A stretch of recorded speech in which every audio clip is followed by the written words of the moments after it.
सीधे एक डायरी के पन्नों में चलते हैं। 26 जनवरी 1931, एक ऐसा दिन जब कलकत्ता की सड़कों पर पल पल इतिहास रचा जा रहा था। आज के इस विश्लेषण में हम सीताराम सेकसरिया की आंखों देखी डायरी पर चर्चा करेंगे। ये कोई आम डायरी नहीं है, बल्कि उस दिन शहर के तनाव और संघर्ष का बिल्कुल सजीव दस्तावेज है। तो चलिए देखते हैं कि ये पन्ने हमें उस ऐतिहासिक दिन के बारे में क्या बताते हैं। डायरी का पहला ही पन्ना और एक बहुत ही दमदार लाइन, आज का दिन तो अमर दिन है। सोचिए उस वक्त शहर की हवा में कैसा तनाव रहा होगा। ये एक वाक्य ही अपने आप में बता देता है कि उस दिन कलकत्ता में कुछ बहुत बड़ा, कुछ ऐसा होने वाला था जिसे इतिहास में हमेशा के लिए दर्ज होना था। अब जरा पीछे चलते हैं। आखिर 26 जनवरी ही क्यों? असल में 1929 के लाहौर अधिवेशन के बाद से इसे स्वतंत्रता दिवस के रूप में मनाया जाने लगा था, जहां पूर्ण स्वराज्य यानी पूरी आज़ादी की कसम खाई गई थी।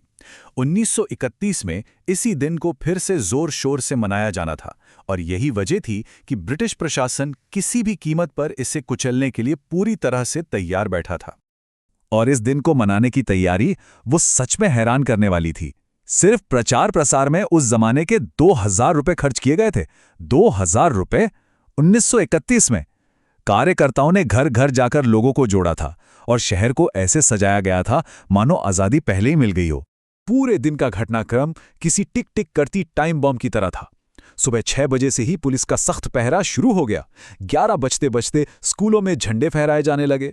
शाम 4 बजे के करीब तो जैसे पूरा शहर ही उबल पड़ा और शाम ढलते ढलते पूरे शहर में बड़े पैमाने पर गिरफ्तारियां हुईं और अस्पताल घायलों से भर गए। यहाँ सबसे दिलचस्प बात यह है कि ये कोई आम विरोध प्रदर्शन बिल्कुल नहीं था। ये एक खुली आर पार की लड़ाई थी। एक तरफ पुलिस कमिश्नर का कड़ा नोटिस था कि कोई इकट्ठा नहीं होगा और जो भी ऐसा करेगा उसे सजा मिलेगी, और ठीक उसके सामने कौंसिल की खुली चुनौती थी कि ठीक 4:24 पर मॉन्यूमेंट के नीचे झंडा फहराया जाएगा, मतलब सीधे प्रशासन को चुनौती। सुबह 6 से 11 बजे के बीच शुरुआती दमन का दौर चला। प्रशासन ने आंदोलन को रोकने के लिए मानो अपनी पूरी ताकत झोंक दी थी। ट्रैफिक पुलिस को हटाकर हर जगह गोरखे और घुड़सवार तैनात कर दिए गए थे। प्रशासन की कोशिश थी कि मामला बढ़ने से पहले ही उसे कुचल दिया जाए। शहर में एक साथ कई जगह झड़पें शुरू हो गईं।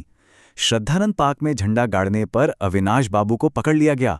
तारा सुंदरी पार्क में हरिश्चंद्र सिंह पर इतना भयानक लाठीचार्ज हुआ कि कईयों के सर फट गए। और तो और गुजराती सेविका संघ की लड़कियों को भी गिरफ्तार कर लिया गया।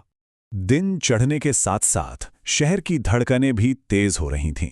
4:24, यही वो सटीक समय था जिसका ऐलान कौंसिल ने झंडा फहराने के लिए किया था। मॉन्यूमेंट के पास हजारों की भीड़ जुटने लगी थी और पुलिस भी अपनी लाठियां ताने बिल्कुल तैयार खड़ी थी। तनाव एकदम चरम पर था। और फिर आया शाम 4:10 का वो समय, मॉन्यूमेंट पर सीधा टकराव। सुभाष चंद्र बोस एक बहुत बड़े जुलूस के साथ मैदान के मोड़ पर पहुंचे। पुलिस ने उन्हें रोकने की पूरी कोशिश की, लेकिन भीड़ इतनी विशाल थी कि पुलिस उन्हें रोक नहीं पाई। और बस यहीं से प्रशासन ने अपना सबसे क्रूर रूप दिखाना शुरू कर दिया। इसके बाद डायरी में जो लिखा है वो सच में रोंगटे खड़े कर देता है। पुलिस अंधाधुंध लाठियां बरसा रही थी। क्षितिश चैटर्जी का सिर फट गया। खुद सुभाष बाबू पर भी जोरदार लाठियां पड़ी। लेकिन जो बात सबसे ज्यादा प्रेरित करती है वो ये कि इतनी मार खाने के बाद भी वो पीछे नहीं हटे, बल्कि जोर जोर से वंदे मातरम बोलते रहे, बिल्कुल निडर। महिला आंदोलन का मोर्चा संभालना।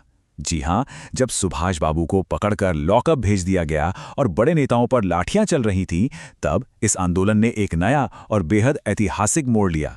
अब कमान पूरी तरह से महिलाओं के हाथ में थी। जरा उस दृश्य की कल्पना कीजिए। एक तरफ पुलिस बेतहाशा लाठियां चला रही हैं और दूसरी तरफ बड़ी संख्या में महिलाएं बिना किसी डर के मॉन्यूमेंट की सीढ़ियां चढ़ रही हैं। उन्होंने वहां पहुंचकर न सिर्फ राष्ट्रीय झंडा फहराया, बल्कि स्वतंत्रता की घोषणा भी पढ़ी। ये कोई छोटी बात नहीं थी। ये अदम्य साहस और संकल्प का एक अद्भुत प्रदर्शन था। और बात यहीं खत्म नहीं हुई।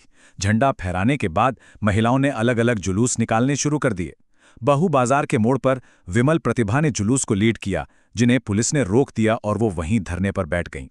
मदालसा बजाज को बुरी तरह पीटा गया और गिरफ्तार किया गया। जहां जहां पुलिस ने जुलूस रोके, महिलाएं वहीं सड़कों पर डटकर बैठ गईं। 105। ध्यान दीजिएगा, ये महज एक नंबर नहीं है। उस एक दिन में कुल 105 महिलाओं को गिरफ्तार किया गया। डायरी बिल्कुल साफ तौर पर बताती है कि कलकत्ता के इतिहास में इससे पहले कभी भी इतनी महिलाओं को एक साथ गिरफ्तार नहीं किया गया था। ये संख्या अपने आप में बता रही है कि महिलाओं की भागीदारी का स्तर क्या था और प्रशासन का दमन कितना कड़ा था। शाम का समय, खादी भंडार में परिणाम। दिन के उस भीषण टकराव के बाद शाम होते होते वास्तविकता का एक अलग ही रूप सामने आया। सीताराम सक्सेरिया डायरी में रात करीब 8 बजे खादी भंडार और शहर के अलग अलग अस्पतालों में जाने का जिक्र करते हैं, जहां लगातार घायलों को लाया जा रहा था। खादी भंडार का वो नज़ारा बहुत ही अहम था। डॉक्टर दासगुप्ता वहां घायलों का इलाज तो कर ही रहे थे, लेकिन साथ ही एक और बहुत जरूरी काम हो रहा था। वो उन चोटों की तस्वीरें भी खिंचवा रहे थे, ताकि प्रशासन की क्रूरता का एक पक्का ऐतिहासिक दस्तावेज बन सके और आने वाले समय में कोई इस दिन हुए अत्याचार को झुठला ना सके। हिंसा की असल कीमत क्या चुकानी पड़ी, वो इन आंकड़ों से एकदम साफ हो जाता है। खादी भंडार में 103 घायलों का इलाज हुआ, 160 लोगों को अस्पतालों में भेजना पड़ा, और जो लोग चोट खाकर सीधे अपने घर चले गए, उनकी तो गिनती ही नहीं है। कुल मिलाकर अनुमान था कि 200 से ज्यादा लोग गंभीर रूप से घायल हुए थे। एक शांतिपूर्ण प्रदर्शन पर ऐसा बल प्रयोग। इस पूरे घटनाक्रम के बाद डायरी के आखिरी में सक्सेरिया जी ने एक बहुत ही गहरी बात लिखी। उन्होंने लिखा कि बंगाल के नाम या कलकत्ता के नाम पर कलंक था कि यहाँ काम नहीं हो रहा है, वो आज बहुत अंश में धुल गया। मतलब उस दिन कलकत्ता के लोगों ने जो बलिदान दिया, उसने साबित कर दिया कि आज़ादी की इस लड़ाई में वो किसी से पीछे नहीं है। तो इस पूरे विश्लेषण के बाद एक बड़ा सवाल पीछे छूट जाता है। हमने देखा कि कैसे पुलिस के भयानक लाठीचार्ज और पूर्ण दमन के बावजूद आम लोग पीछे हटने को तैयार नहीं थे। ऐसे में सवाल उठता है, जब एक पूरा समाज एकजुट होकर कुछ करने की ठान ले, तो क्या कोई भी ताकत, कोई भी सत्ता उसे रोक सकती है? इस पर जरूर विचार कीजिएगा, और आज के इस विश्लेषण में जुड़ने के लिए बहुत बहुत शुक्रिया।